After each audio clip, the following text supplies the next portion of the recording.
ओम नमो भगवते वासुदेवाय। देखिए मित्रों, आज के वीडियो में नरसिंह अवतार की कथा जानेंगे और ये कथा हम पढ़ने वाले हैं भक्तमाल ग्रंथ से। तो देखिए, जब वारा भगवान ने हिरण्याक्ष का वध कर डाला तब उसकी पत्नी भानुमति, उसकी माता अदिति, उसका भाई हिरण्याकश्यपु, ये समस्त परिवार बहुत दुखी हुआ। हिरण्याकश्यपु ने सबको समझा बुझा तो दिया, लेकिन खुद तो शांत नहीं हो पाया। हृदय में जो है प्रतिशोध की ज्वाला उसके दहकती रही। फिर तो उसने निश्चय किया कि तपस्या करके ऐसी शक्ति प्राप्त की जाए कि त्रिलोकी का राज्य निष्कंठक हो जाए और वह अमर हो जाए।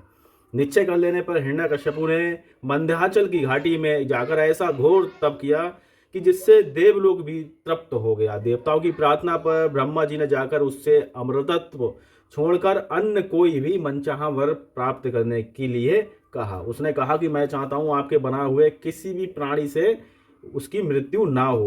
भीतर बाहर दिन रात में आपके बनाए हुए प्राणियों के अतिरिक्त और किसी भी जीव, किसी भी शस्त्र से, अस्त्र से, पृथ्वी में, आकाश में, कहीं भी हिरण्याकश्यपु ने ऐसा वर मांगा कि उसकी मृत्यु ना हो। युद्ध में कोई भी मेरा सामना ना कर सके, मैं समस्त प्राणियों का एक क्षत्र सम्राट बन जाऊं इत्यादि समस्त लोकपालों में जैसी आपकी महिमा है वैसी मेरी भी हूँ। तपस्वियों और योगियों योगेश्वरों को जो अक्षय ऐश्वर्य प्राप्त है वही मुझे भी दीजिए। ब्रह्मा जी ने एवमस्तु कह के वहां से चले गए। वह अपनी चतुराई पर बड़ा ही प्रसन्न हुआ कि मैंने ब्रह्मा जी को तो ठग लिया। उनके ना चाहने पर भी मैंने युक्ति से अमृतत्व वरदान प्राप्त कर लिया है। ये जीव का स्वभाव है कि अपनी चतुराई से चतुरानन की कौन कहे भगवान को भी धोखा देने का प्रयत्न करता है। वैसे ही हिरण्याकश्यपु ने भी अपनी समझ से मृत्यु का दरवाजा बंद ही कर लिया था, किंतु भगवान ने जब चाहा तो उसे खोल भी दिया। देखिए, वर प्राप्त करके उसने संपूर्ण दिशाओं में, तीनों लोकों में देवता, असुर, नर, गंधर्व, गरुण, सर्प, सिद्ध, चारण, विद्याधर, ऋषि, पितृगणों के अधिपति, मनु, यक्ष, राक्षस, पिशाचपति, भूत और प्रेतों के नायक तथा समस्त जीवों के स्वामियों को जीतकर अपने वशीभूत कर लिया। इस प्रकार उस विश्वजीत असुर ने अपने पराक्रम से संपूर्ण लोकपालों के स्थान छीन लिए, स्वयं इंद्र भवन में रहने लगा है। उसने दैत्यों को आज्ञा दी कि आजकल ब्राह्मणों और क्षत्रियों की बहुत बढ़ती हो गई है, यानी संख्या ज्यादा हो गई है। जो लोग तपस्या, व्रत, यज्ञ, स्वाध्याय और दान आदि शुभ कर्म कर रहे हैं उन सबको मार डालो, क्योंकि विष्णु ही जड़ है, द्विजातियों का कर्म धर्म और वही धर्म का परम आश्रय है। दैत्यों ने जाकर वैसा ही किया, परंतु जहां त्रिलोक्य में इस प्रकार धर्म का नाश किया जा रहा था वहां हिरण्याकश्यपु के पुत्रों में प्रहलाद जी जन्म से ही भगवत भक्त थे। बोली प्रहलाद जी महाराज की जय। 5 वर्ष की अवस्था में वे अपने पिता को भगवत भक्ति का पाठ सुना ही रहे थे। पुत्र को अपने शत्रु विष्णु का भक्त जानकर उसने ये निश्चय कर लिया कि यह अपना शत्रु है जो पुत्र रूप में प्रकट हो गया है, अतः उसे मार डालने की आज्ञा दी। पर दैत्यों के सब प्रयोग व्यर्थ चले गए। तब हिरण्याकश्यपु को बड़ी चिंता हुई।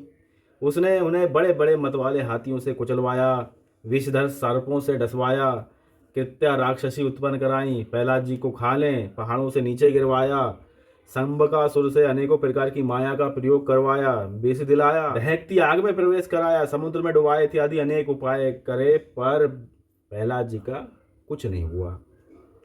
गुरुपुत्रों की सलाह से वे वरुण पास से बंधकर रखे जाने लगे कि कहीं भाग ना जाए, और गुरुपुत्र इन्हें अर्थ, धर्म और काम की शिक्षा देने लगे।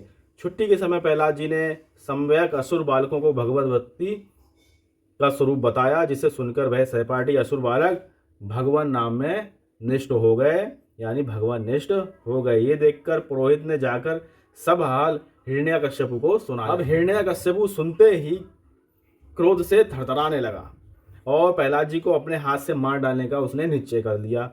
उन्हें बुलाकर बहुत डांटा, छिड़का और पूछा कि तू किसके बल पर मेरी आज्ञा के विरुद्ध काम करता रहता है, जरा नाम तो बता। प्रहलाद जी ने उसे सर्वात्मा, सर्वशक्तिमान भगवान के स्वरूप का उपदेश दिया। वह क्रोध से भरकर बोला, देखूं वह तेरा जगदीश्वर कहाँ रहता है।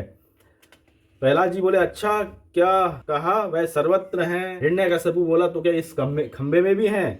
अच्छा, तुझे इस खंबे में दिखता है? मैं अभी तेरा सिर अलग करता हूँ, देखता हूँ तेरा वह हरि तेरी कैसे रक्षा करता है।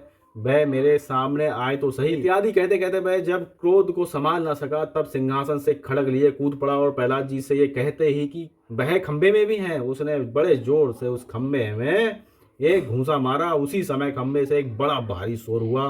घूंसा मारकर वह प्रहलाद जी को मारने के लिए झपटा था, परंतु उस अपूर्व घोर शब्द को सुनकर वह घबरा कर देखने लगा है कि शब्द करने वाला कौन है। इतने में उसने खंबे से निकले हुए एक अद्भुत प्राणी को देखा। वह सोचने लगा, अहो, ये ना तो मनुष्य है ना ही सिंह है, फिर ये नरसिंह रूप में कौन अलौकिक जीव है।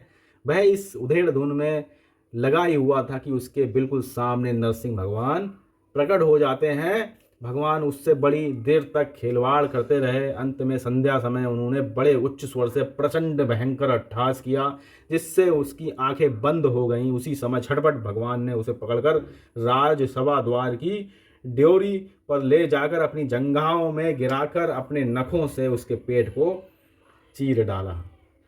बोले नरसिंह भगवान की जय, बोले प्रहलाद भगवान की जय।